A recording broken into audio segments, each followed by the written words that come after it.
Hi, my name is Sergeant Doug Flug. I'm the media officer with the Guelph Police Service, and I'd like to welcome you to Guelph Police Service TV on YouTube.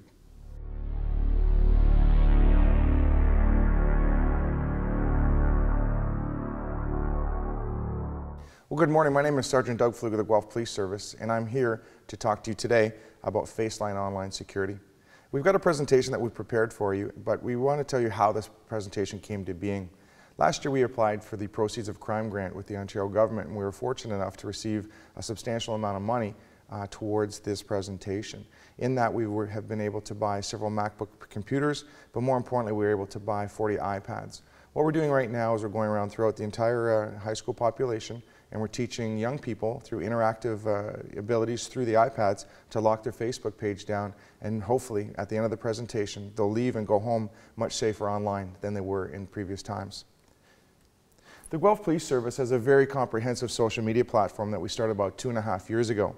We've got Facebook, we've got Twitter, and we've got YouTube, but we feel it's one of the best ways that we can share information with the community and really engage the community in meaningful conversation through the social media platform.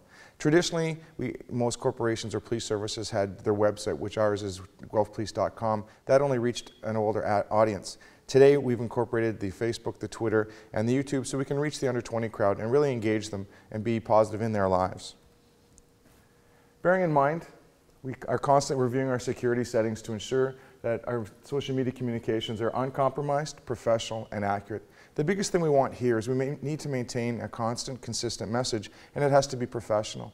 A lot of times with our social media platforms, people will engage us and give us and make comments towards that. So we're always striving to give a positive, educated response back. So again, that we can keep that communication going and we can make sure that people find our social media platform worthwhile and they'll keep coming back and they'll utilize it further. The big concern that we have as police officers in the police community or the law enforcement social media community is that hackers are out there and hackers are going to be attacking your child or your Facebook page, and we really want to make sure that they don't have the ability to hack that information, take that information, and one day possibly use it against you.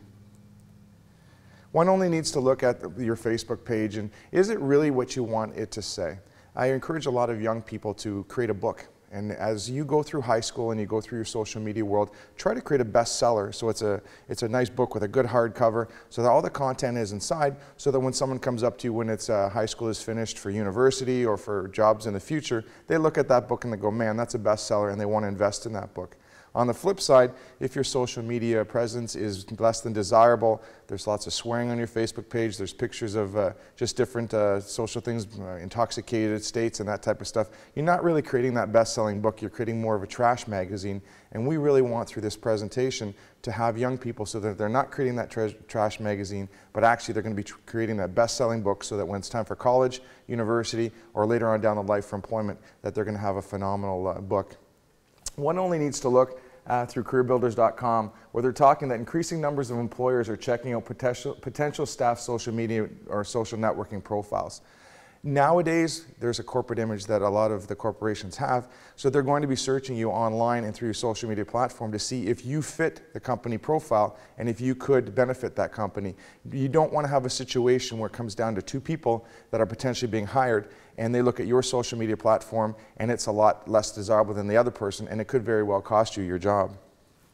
If you look further, through a study that was done by Carrie Ann Skinner, she basically said that the job search website surveyed employers and found that 20% of companies admitted to checking out a candidate's profile on social networking sites such as Facebook and MySpace before deciding to employ them. That's a huge number of people, but look on the other side, if you don't get your job because of that, it's a situation that you can control that, and that's why we're having this presentation so that we can get you to control the information that goes out on you out there so you can put the best foot forward. Further to that, 9% said they were planning to start reviewing potential employees' social networking pages in the future. That's huge. When you have a situation in current times where you walk in, you basically fill out your Freedom of Information waiver. Companies and corporations and colleges and universities are now adopting a second waiver, which is for cyber vetting. And with that cyber vetting waiver, they're actually asking for your permission to search you on your social media websites to see, again, if you are desirable with the conduct that you have on your Facebook page or your social media sites that would make you a good student or that would make you a potential employee at that organization. Further, 24% of employers had hired a member of staff based on their social networking profile. That's 25% said that they would hire you based on what they see. And further, 33% had also decided not to make a job offer after reviewing the content of a profile. If you look at these two numbers, you're looking at about 57% of employers are basically using social media networks to either hire you or to not hire you. So it's a very substantial amount, and that's why we're here today, to hopefully get you to put your best foot forward and present yourself online with the best of integrity, with the best of professionalism, and again, so that you're the most desirable product for that college, university, and or business to hire you for. Further, it was stated that the use of drugs or drinking and the posting of photographs deemed inappropriate or provocative were identified as the most popular reasons why employers eliminated a candidate after viewing their social networking profile. Again, let's control the information we can to put a positive spin on the information that we can't. And again, at the end of this presentation, we're going to take you through steps with the iPads or online, and we're going to get you to find out what your online personality is like, and hopefully we can vet that a little bit, but then we're also going to have a great tool that we can assist you to clean up your Facebook page or your social media sites. Recently, I was with a bunch of young ladies. We went down on a scholarship tour down in North Carolina for soccer, and we met, it was at actually University of North Carolina in Greensboro. The unique thing with that school was that for the past 7 years, they had won their conference championship 7 out of the 8 years. So they were a very reputable program. And when we met with this soccer coach, he basically walked into the room, started talking to the girls, exchanged some pleasantries, but then started in his recruiting pitch on what they as prospective college coaches are looking out of the athletes that they may one day offer scholarships to. And I found it really remarkable that he said that I look at a prospective athlete's Facebook profile as part of the recruiting process.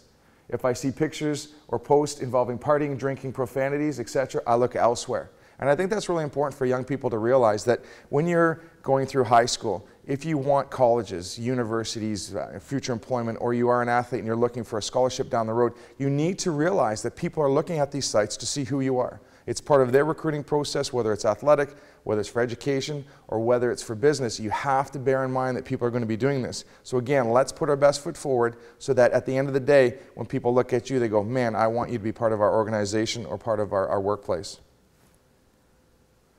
He further went on to say you have to ask yourself, why would I invest in you with a $30,000 to $40,000 athletic scholarship if your Facebook profile is less than desirable? Then so are you.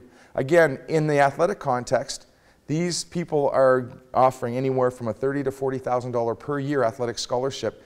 Basically, they're paying you to go to school and play soccer for them. They have massive risk and massive liability in the sense that if you got hurt, you know, they've wasted this money. So they're going to look to try to invest the best way that they can so that they can get a person that isn't going to flunk out after the first year because they party too much or they're just not the right fit for that school or the right fit for that program. So again, we really want to make sure that you use caution on what you're putting out there, because once you put something out on social media, it never goes away. And let's remember that Facebook, Twitter, and other social media platforms are third party. So once that information goes out there, they technically kind of own that information. And again, we want to make sure that that information, those pictures, those photos, those comments are professional so that down the road, if someone does a search, it doesn't come back to haunt you.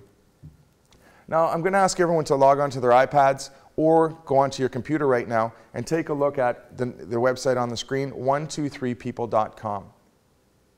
123people.com or .ca is the Canadian version, but I think it's really neat. When you go online, put different variations of your name and just see what comes up.